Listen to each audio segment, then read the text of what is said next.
praises and the honor to Yahweh, Bahashem, Yahweh Shah, Bahashem, Harakal, Hakwadash, and double honors to the apostles and the elders of Great Millstone. Shalom to the elect, peace to the elect.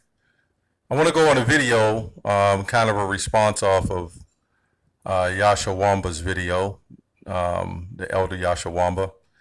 It says, so Paul didn't have full understanding with a question mark, okay?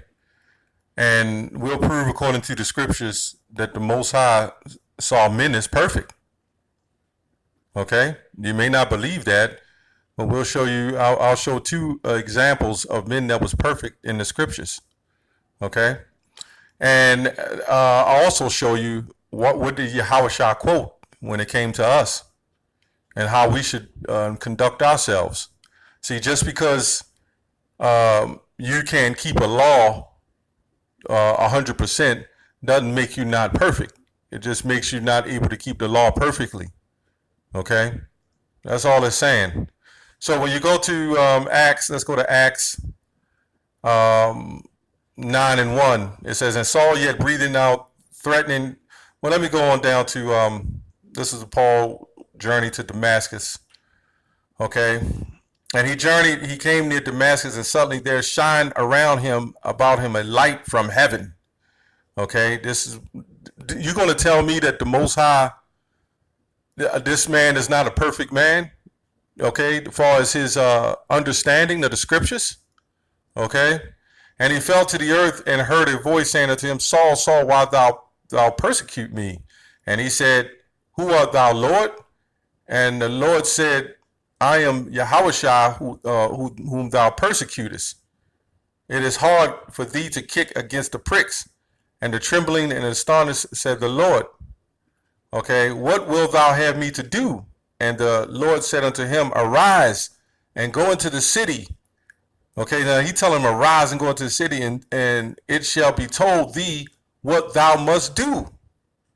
Okay, and the men which journeyed with him stood speechless, hearing a voice, but seeing no man.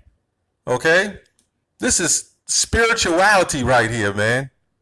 Okay, so you're going to tell me, and this is the problem with when we see in the truth that the Lord is dealing with certain men, but on different levels, and there's certain men who just can't see it. Okay, that's just to the point. They can't see it. It goes on to say, and Saul arose from the earth, and when his eyes were opened, he saw no man, but they led him into by the hand and brought him into Damascus. Okay, he was 3 days without sight, neither did he eat nor drink. So this is dealing with the Lord on a different level, man. Okay, so let's go to the comment. I want to go to the comment real quick. The Deacon music page, okay. This is going back and forth with the daily edification, daily exhortation. This is Apostle Bob. It says 2 Corinthians 12:16, but be it so, I did not burn you, nevertheless, being crafty, I caught you with guile, okay. He said, I caught you with guile, being crafty, okay? You know what the word Jacob means, okay? Apostle Gabar says, come on, Deke, man, you know you are using the precept way out of context, which con mean with in the text means the documents. You using it out of terms. Says the guile in that passage mean Paul was being crafty. And, you know, when you read the scriptures, it tells you what it would, you know, pretty much what is being done. It actually breaks down itself. Okay. It says Paul was being crafty in righteousness to smoke out the wickedness among the Corinth church. Okay. And this is the same thing that happened. And I'll equate this when everybody says Apostle Tahar is going off. You're talking about the year 2000, and that didn't happen, okay, so to speak. And all the different doctrines that's being taught, they're just smoting out the wicked, okay. And then you got Jake, who will always try to create a new doctrine or be the light of the show, so to speak. A lot of these jakes are out to make the money, man. Okay, they're all about the money. They're all about trying to get a new fame fan base. You know, a lot of you sheeple, you fall for excitement. That's why a lot of Jake don't fall for the when we go in and we go on, getting on so-called Esau. We read their spirits and say this could be a Jake. You know, you're not gonna get views behind that, right? You're only gonna get views when you certain cursing out the white man, because all these fame-based Negroes, all they want to do is they want to see excitement. They want to see entertainment. They want to see the show go on. These are the same people back doing the same shit, sitting in the audience, looking for the next controversy. Okay? When Yahshua quoted that, in the mouth was found no guile, meaning no false teaching. Okay? So let's go to Psalm 37 and 37. It says, mark the perfect man. So you're going to mean to tell me that there's not going to be no perfect man? It says, mark the perfect man and behold the upright, for the end of that man is peace. Okay? Mark the perfect man. Okay? Let's go on to, I'm going to try to make this quick. Let's go on to what he said right here, 1 Corinthians 13 and 9. It says, for we know in part and we prophesy in part, but when that which is perfect is to come, then that which is in part shall be done away. Okay, so when you read John 16 and 13, and this is why we quote the 100% truth. Because even though we don't know exactly how everything's going to, what time or certain things, as of now, up to date, like when you're in school and you're up to date and you pass a test and you have you get 100, even though you haven't even graduated, because you're up to par on prophecies and what's happening, makes you pretty much perfect. And I'll prove that as well. Okay? That's why John 16 and 13 say he will guide you, meaning moving you into all truth. Okay, it says, when I was a child, I spake as a child, and I understood as a child. I thought as a child, but when I became a man, I put away childish things. That's not just talking about some little old child that grew up and he understood. This is also talking about before you knew the truth, and now you've come into the truth, you can be made perfect. Okay? For now we see through a glass darkly, okay, but then face to face. Now I know in part, but then shall I know even as also I am known. And now abide of faith, hope, charity, these three, but the greatest of these is charity. Okay, so these prophets in the past who are reincarnated to this era, okay, this is why we teach reincarnation. No, we know the prophecies now, man. Okay, we know. Okay, so let's go to Job. For an example, John on the Isle of Patmos, he didn't know it was the RFID chip. He just saw people getting chipped. He didn't know what it was going to be called. Okay. Let's go to Job 1 and 1. Let's see about Job. It said there was a man in the land of Uz whose name was Job, and that man was perfect and upright, and one that feared God and is eschewed evil. Okay, this is why Cornelius was considered also. What did he call himself? It said a certain man that was a devout man. Okay. See, when you fear the Lord and you follow the laws to the best of your ability, even though you may sin and you may go off, that's still a form of perfection because you're doing the best of your ability.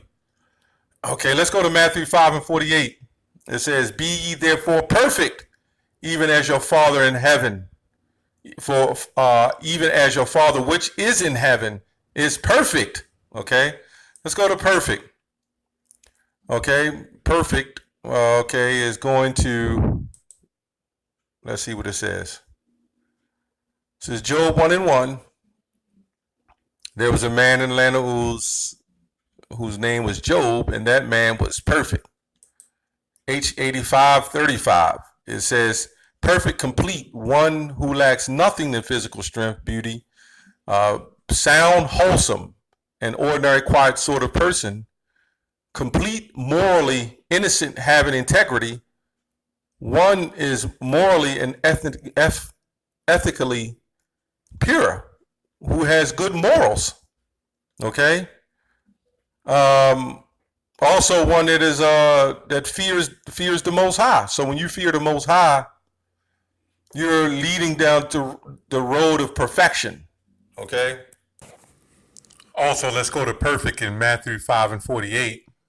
Oh, okay. In the blue letter, it says, in the New Testament, like it says, brought to its end, finished, wanting nothing necessary to completeness, perfect, that which is perfect, consummate human integrity and virtue of men, full grown adult, full age, mature. Okay. So we are supposed to do the best, like a woman that would be considered a virtuous woman would be a woman of moral excellence, as we just read previously, a virtue, moral, what you call ethically, okay?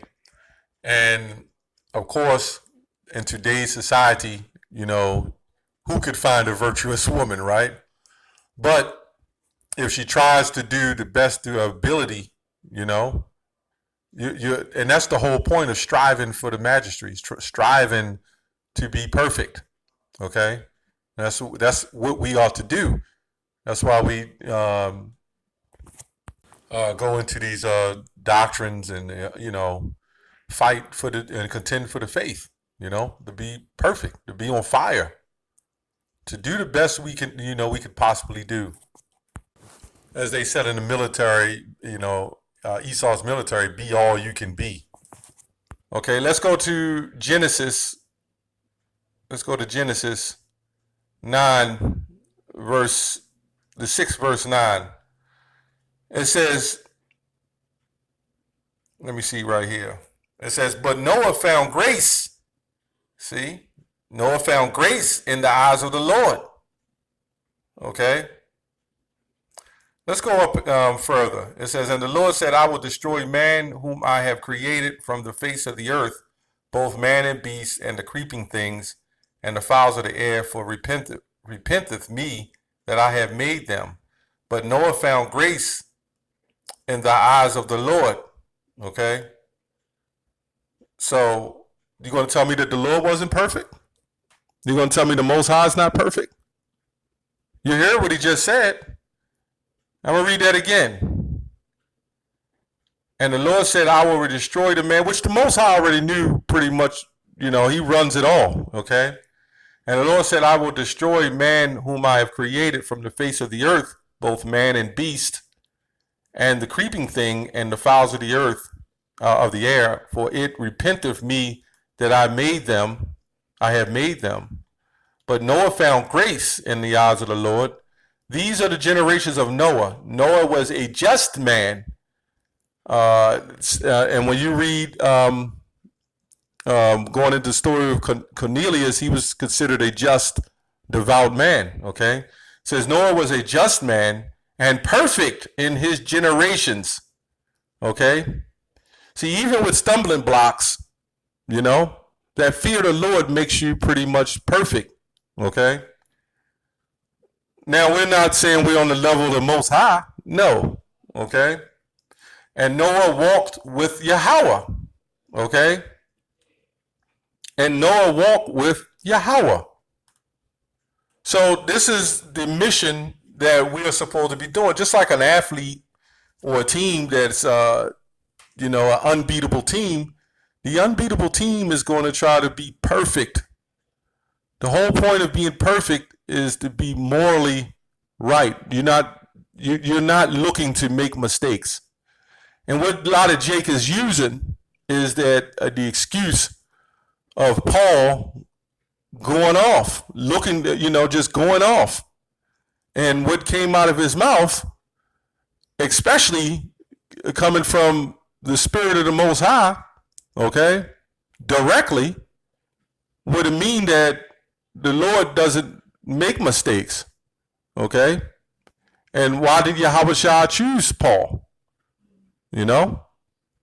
So it doesn't make sense that Paul had guile as far as in the teachings, okay? So you can have